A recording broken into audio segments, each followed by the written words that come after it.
Eknath Bhanudas Eknath Bhanudas Eknath Bhanudas Eknath. Hello.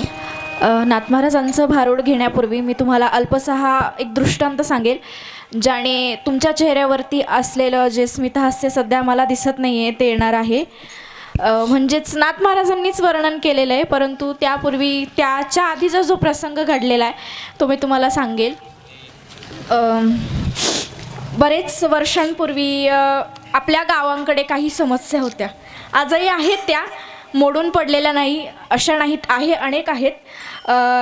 त्यापैकी म्हणजे नवरी मिळणं ही एक समस्या अजूनही उपस्थित आहे, परंतु त्या काळी फारच मोठ्या प्रमाणात होती. आणि एक गाव असं होतं ज्या गावामध्ये एक नवरदेव होता ज्याला काही नवरी मिळत नव्हती. आणि नवरी मिळत नसल्या कारणाने त्याचे घरचे शोधाशोध करायचे की चांगली नवरी कुठे मिळेल का. परंतु त्याची एक अडचण होती, त्याचा एक प्रॉब्लेम होता. त्याची अडचण अशी होती की तो एकदम लुकडा होता, म्हणजे एकदम वाळलेल्या बोंबल्यासारखा होता. खूप पातळ त्याची शरीरयष्टी होती. त्या अनुषंगामुळे त्याला नवरी मिळत नव्हती. आणि दोन पलीकडे एक गाव होतं, त्या गावात एक नवरी होती जिलाही नवरदेव मिळत नव्हता, परंतु तिची पण एक अडचण होती. ती अडचण म्हणजे ती अगडबम सारखी होती, अशी गुबगुबीत होती. आणि असं असल्या कारणाने तिलाही कोणी नवरदेव देत नव्हतं, त्यालाही कोणी नवरी देत नव्हतं. आणि मग अशा दोन्ही पाटील परिवारांचा एकमेकांसोबत संबंध तयार झाला. आणि झाल्यानंतर मग दोन्ही घरच्या व्यक्तींनी निर्णय घेतला की तुमची ही मुलगी तिलाही कोणी नवरदेव देईना आणि आमचाही मुलगा त्यालाही कोणी बायको देईना. मग आमचं असं म्हणणं बनतंय की तुम्ही आमच्या पोरीला स्वीकारा, आम्ही तुमच्या पोराला स्वीकारतो. मग असं झाल्यानंतर मग त्या दोघांचं लग्न झालं. लग्न झाल्यानंतर नवरी आपल्याकडे कशासाठी येते? लग्न झाल्यानंतर सासरी एक दिवस राहते, सत्यनारायण झाल्यानंतर मुलगी परत कशासाठी येते? गावच्या माल्यांना माहिती असेल कदाचित, परत मुळच ना, बरोबर की रिटर्न मूळ? परत मुळा करता नवरी आपल्या परत माहेरी येत असते. तिचे 5 ते किती आजी किती होतात परत मूळ? ऐकू नाही येत ना वयामानानुसार? 5. अच्छा, हां, 5 परत मूळ होतात. आणि मग झाल्यानंतर मग नवरीला घेण्याकरता नवरदेव येतो, शक्यतो नवरदेवच येतो. मग असंच हिचं परत मूळ झालं. आणि झाल्यानंतर तिचा नवरा तिला घ्यायला गेला, म्हणजे त्याच्या सासरी घ्यायला गेला, म्हणजेच तिच्या माहेरी तिला घ्यायला गेला. आणि गेल्यानंतर मग त्यावेळेस त्याला हुंडा देण्यात आला, एक सायकल, रेडिओ आणि घड्याळ. आणि सायकल दिल्यानंतर मग त्याचा पाहुणचार झाला. मग त्याला बसायला गादी, पाठीला उशी, ताटाला पाट, अगरबत्तीचा घमघमाट, केवढा त्या जावयाचा थाट, असा त्याचा थाट. आणि असं झाल्यानंतर मग पुरणपोळीचा स्वयंपाक वगैरे, मग जावयाचा मान वगैरे सगळं झालं. आणि मग झाल्यानंतर दोघं जडपं निघालं जायला रस्त्याने. आणि मग जायला निघाल्यानंतर मग जी सायकल दिली होती त्या सायकलीवरती बसला नवरदेव. आता नवरदेवाची मी पहिल्यांदाच तुम्हाला ओळख पटवून दिली, त्याची शरीरयष्टी कशी होती, त्याची अंगकाठी कशी होती, त्याची बॉडी कशी होती, हे सगळं मी तुम्हाला सांगितलं. आणि नवरीचाही मी तुम्हाला परिचय दिलाच, हो ना? नवरी होती अगडबम. असं असल्या कारणाने नवरदेवाने काय केलं, असं काखेमध्ये तो रेडिओ घेतला, त्याला गाणी लावली आणि हातात ते घड्याळ वगैरे घातलं. आणि घरून दिलेले जे शेदोरी होती ती सगळी बांधली वगैरे, सगळं झालं. नवरदेव बसला पुढे सायकल चालवायला, म्हणजेच रेटायला. आणि रेटायला बसल्यानंतर त्याची बायको म्हणजेच त्याची पत्नी मागे बसली, अगडबम ती बसली मागे. आणि मागे बसल्यानंतर गाडी सायकल हळू त्याने बिचाराने त्याच्या खाल्लेल्या त्या पूर्ण ताकदीनुसार ती सायकल तो चालवायला लागला. परंतु आता रस्ते शेवटी ते चढ उतार असणारच रस्त्यांना. असं करत करत उतार गेले सगळे आणि चढ सुरू झाला. पहिल्या चढाने म्हणजे पहिल्या चढाला त्याने बरीच ताकद लावून सायकल रेटली आणि पहिल्या चढाला रेटली गेली. दुसरा चढाला तिथेही थोडंसं वळण होतं त्यामुळे रेटली गेली. परंतु तिसऱ्या चढाला काय झालं, त्याने जेवढं खाल्लेलं होतं ना ते सगळं जिरलं. त्याच्या शरीरात ताकदच राहिली नाही. बिचारा तरी जीव काढून सायकल रेटतोय आणि मागे मस्त त्याची बायको म्हणजेच अगडबम बसलेली. पण त्याला ती सायकलच रेटाना बिचाराला कळना आणि पुढे एक दगड आला. मग दगड आल्यामुळे सायकल ही थोडीशी अडखळी गेली आणि गंमत अशी झाली की त्याच्याकडनं ही ती सायकल नियंत्रित राहिली नाही. सायकल पडल्यावर त्या सायकलीवर पडली आगडबम आणि आगडबमवर पडला तिचा नवरा. असं झाल्यानंतर मग त्याला उठवाना तिच्या अंगावरनं. तो जोरात आपटलेला, त्याच्या शरीरात ताकद राहिली नाही, कसं उठावं. मग तिने काय केलं, त्याला एक लात मारली. मग त्याला लात मारल्यावर तो जाऊन पडला झाडाझुडपात. मग झाडाझुडपात जाऊन पडला. बिचारायला उठवणंच काय करणार. ही कशी बशी उठली, तिने ती सायकल उठवली, गेली आणि तिच्या नवऱ्याला अशी खेचत रस्त्यावर आणली. तो म्हणतो अगं बाई माझा जीव राहिला नाही, तू मला ओढते एवढ्या जोरात. मग काय झालं, ती फार रागवली गेली. आता रागवायचं कारण अर्थात रागवणारच. परत मुळाला नवरा पहिल्यांदा मला सोबत घेऊन जायला नाही, पहिल्यांदाच मला पाडलं म्हणल्यावर कोणतीही पत्नी रागवणारच. आणि असं करत रागात मग ते दोघं गेले घरी. गेल्यावर मग ती खूप चिडलेली होती आणि हा होता घाबरलेला. हा म्हणला हिने जर माझा रात्री गेम केला तर माझं काही खरं नाही. मला जर हिची बुक्की बसली तर मी काय जगत नसतो. असा विचार करून तो बिचारा कसा बसा श्वास घेत होता.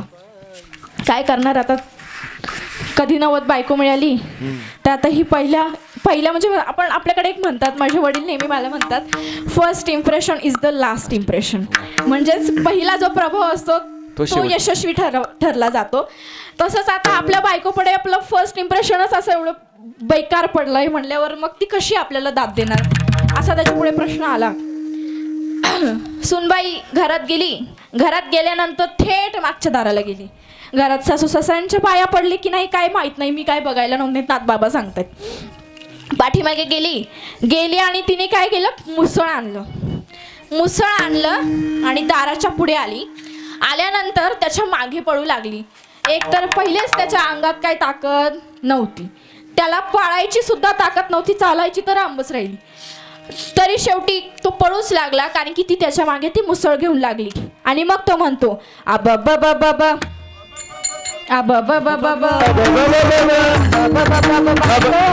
घेतला मुसळ लागली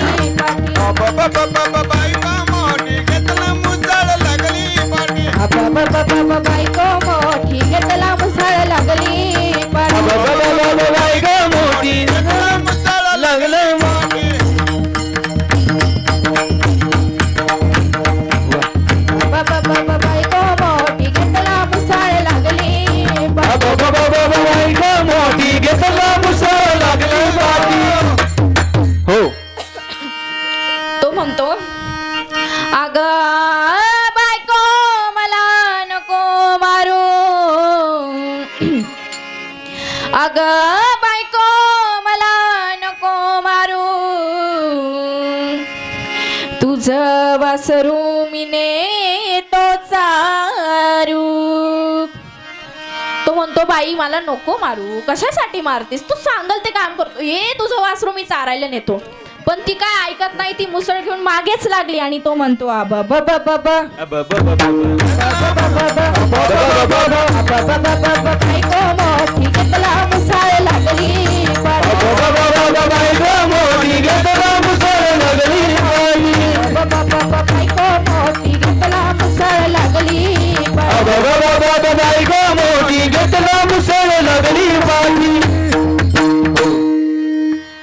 बायकोने दादला गरबार केला.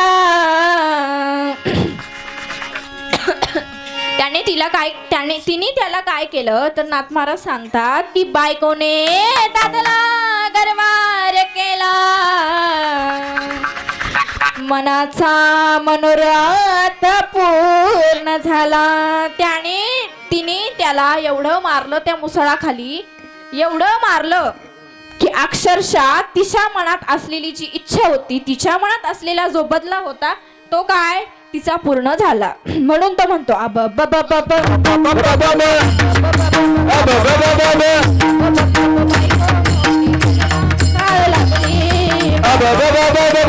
मोठी घेतला मुसळ बायको मोठी घेतला मुसळ लागली बायको माझी मतलब चाव लागली माझी असं झाल्यानंतर नाथ महाराज शेवटी म्हणतात की एका जनार्दनी हुडा एका जनार्दनी हुडा साही शास्त्रांचा केला चुरडा बायको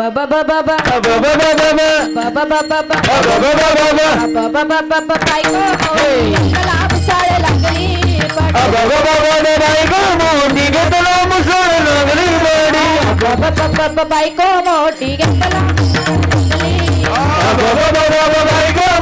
घेतला मुसळ लागली पाठी घेतला मुसळ लागली पाठी मग त्याचा मार खायचा बंद झाला. शेवटी मग त्याने असं गाऊन तिला गप्प केलं. मग तरी ती काही तिचं दुःख तिचं विरह व्यक्त करायचा काही थांबली नाही.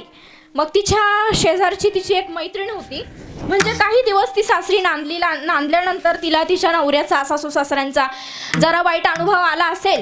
मग तिने शेजारीच्या तिच्या मैत्रिणी होत्या ज्या तिच्या सख्या होत्या तर सगळ्यांकडे गेली आणि एक दिवस मग गेल्यानंतर रडायला लागली, फार रडायला लागली. मग त्या तिथल्या बायकांनी तिला विचारलं, बाई काय झालं ग, नवी नवरी तू आणि रडतीस का, घरचे काही त्रास देता का?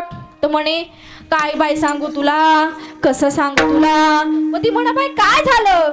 ती म्हण मला नवरा नको ग बाई, मला बदला नको ग बाई, मला नवरा नको ग बाई, मला बदला नको ग बाई, नवरा नको ग बाई, मला बदला नको ग बाई, नवरा नको ग बाई, मला बदला नको ग बाई.